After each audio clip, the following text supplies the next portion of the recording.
तो आइए बच्चों, आज हम प्रमुख विराम चिन्हों को देखते हैं जो आपके सिलेबस में ये भी 2 नंबर तक आता ही आता, 1 नंबर 100% ला सकते हैं। तो धन्यवाद। तो आइए बच्चों, आज हम प्रमुख विराम चिन्हों को देखते हैं जो आपके सिलेबस में ये भी 2 नंबर तक आता ही आता है। तो आइए हम पहचानते हैं कौन से विराम चिन्ह हैं और कहाँ इनका हम प्रयोग करते हैं। तो आइए देखते हैं प्रमुख विराम चिन्हों का प्रयोग। तो आइए देखते हैं पूर्ण विराम किसे कहते हैं, जो बचपन से हम पढ़ते आ रहे हैं।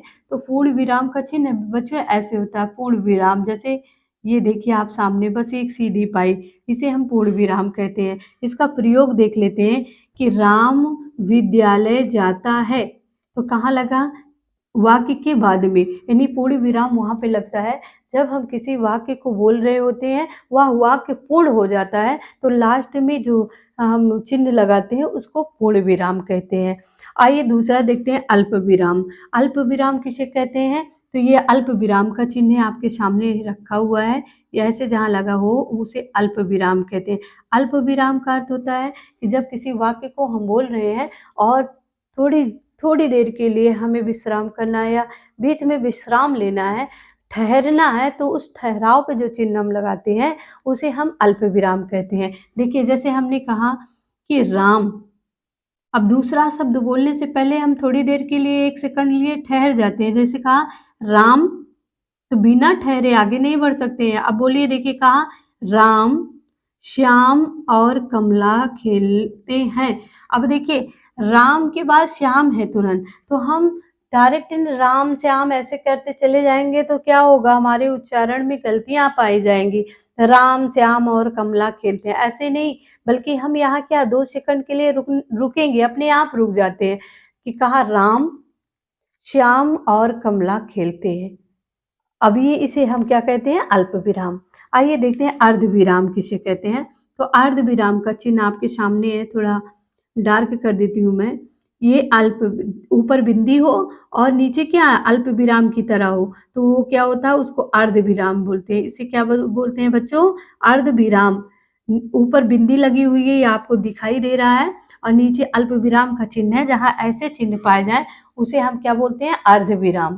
तो पहले आपको करना क्या है, आप ये जानेंगे, इसे पढ़ेंगे और प्लस मात्राओं की पहचान करेंगे, बस इतना सा काम है। उसके बाद कभी कभी वाक्य प्रयोग पूछ लेता है या कभी कभी पूरा प्रयोग दे देता है और कहता है कि बताओ इसमें लगने वाला चिन्ह कौन सा है, ऐसे भी पूछ लेता है। तो आप हमेशा माइंड पे रखिए कि हमें याद होना चाहिए, वो प्रश्न किसी भी प्रकार पूछे, लेकिन यदि आप तैयार है, आप पहचानते हैं, तो आपको उत्तर देने में कोई झिझक नहीं होनी चाहिए। तो हमने कहा अर्धविराम किसे कहते हैं, तो देखिए आप ऊपर क्या है, पॉइंट रखा हुआ है और नीचे क्या है, अल्प विराम की तरह है। तो जहाँ बिंदी हो, नीचे अल्प विराम का चिन्ह लगा हो, उसे हम अर्ध विराम कहते हैं। इसको क्या बोलते हैं? अल्प नहीं बोलेंगे, यहाँ क्या बोल देंगे? अर्ध विराम। जरा सा अंतर है, यहाँ बिंदी रखी हुई है, अल्प विराम लग, और यहाँ मात्र अल्प विराम है, तो इसे हम क्या बोलेंगे? अर्ध विराम। आइए देखते हैं अर्ध विराम कैसे हम लगाते हैं। तो जैसे हमने कहा कि माँ के आने से श्याम की आंखों में आंसू आ गए। अब देखिए यहाँ पे क्या, अर्ध विराम। अल्प विराम वहाँ कहा जहाँ थोड़ी देर के लिए ठहराव, और यानी 1 या 2 वस्तुओं का नाम एक साथ बोलना है, या 1-2 व्यक्तियों, 2 से अधिक व्यक्तियों का नाम एक साथ बोलना है, तो प्रत्येक के बीच में जरा से 1 सेकंड के लिए हमारे अंदर ठहराव आ जाता है, वहाँ पे अल्प विराम लगता है। लेकिन जो अर्ध विराम होता है, जो बड़े बड़े वाक्य होते हैं, उन्हें बोलने के लिए जहाँ पे क्या होता है, यानी कहने का मतलब जहाँ एक वाक्य हो, दूसरा उपवाक्य हो, एक वाक्य हो और दूसरा क्या हो, उपवाक्य। उपवाक्य मीन्स जानते हैं आप, कि वही उसी वाक्य का क्या हो, उसी वाक्य का दूसरा रूप हो, यानी उस वाक्य से वह जुड़ा हुआ हो, इसे हम क्या कहते हैं? उपवाक्य कहते हैं। कि मतलब बताने चल रहे हैं, जैसे हमने कहा माँ के सामने से, माँ के आने से श्याम की आंखों में आंसू आ गए। अब देखिए श्याम की आंखों में आंसू आ गए, लेकिन अब जो दूसरा वाक्य बोलने चल रहे हैं वो श्याम से ही संबंधित है, तो उसे हम क्या कहेंगे? उपवाक्य कहेंगे। तो कहा माँ के आने से श्याम की आंखों में आंसू आ गए। अब देखिए आगे जो बोलने चल रहे हैं, यहाँ पे अर्ध विराम लग गया ना।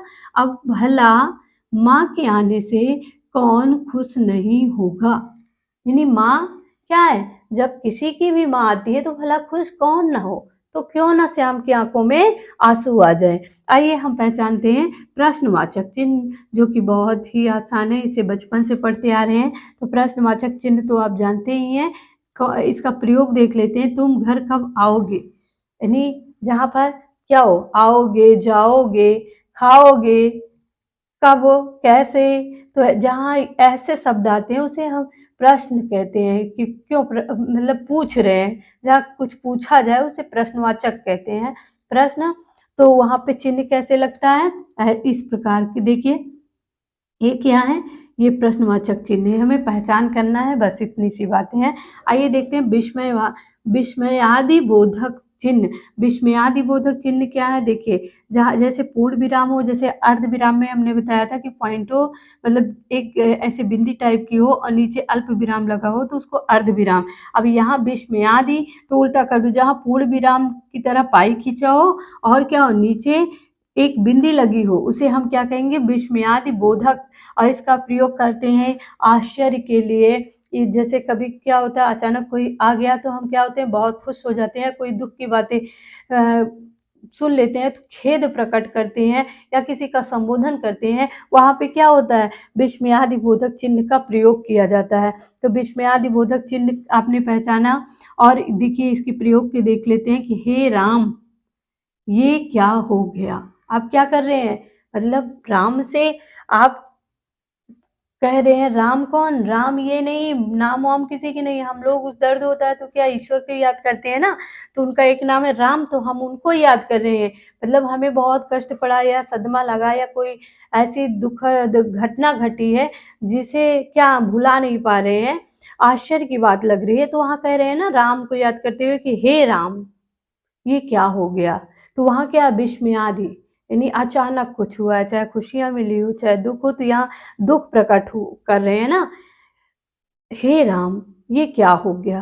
तो आइए अगला चिन्ह देखते हैं योजक चिन्ह। तो योजक चिन्ह आप देखिए, ये ऐसे होता है, बस ये बेड़ी पाई होती है। अब पूर्ण विराम में खड़ी पाई होती है, इसमें बेड़ी पाई होती है। और क्या होता है, जैसे दो शब्द हो, दो शब्द कौन हो, ये दो शब्द एक दूसरे से मिलते जुलते हो या विलोम हो, ऐसे भी कह सकते हैं, क्या है, विलोम हो, एक दूसरे के विलोम हो, वहां एक दूसरे को जोड़ने के लिए हम योजक चिन्ह लगाते हैं। योजक का अर्थ होता है जोड़ना। और जोड़ना मीन्स जैसे और शब्द जिसके बीच में क्या है, और की जगह पे हम और ना प्रयोग के करके क्या करते हैं, योजक चिन्ह का प्रयोग कर लेते हैं, जैसे रात, दिन, सुबह और शाम। तो बच्चों देख लीजिए एक बार फिर से कि पूर्ण विराम, देखिए पूर्ण विराम का चिन्ह बना हुआ है, अल्प विराम ऐसे चिन्ह होता है, अर्ध विराम हमने बताया ऊपर बिंदी, फिर अल्प विराम की तरह होता है। प्रश्नवाचक चिन्ह जो बचपन से पढ़ते आ रहे हो, लागेगा कहाँ, तुम कब आओगे, कब खाओगे, कब पियोगे, कब जाओगे, कब सोओगे, कौन आया, क्या क्या खाया, ऐसे जहाँ ऐसे सवाल पूछे जाए वहाँ पर प्रश्नवाचक चिन्ह होता है।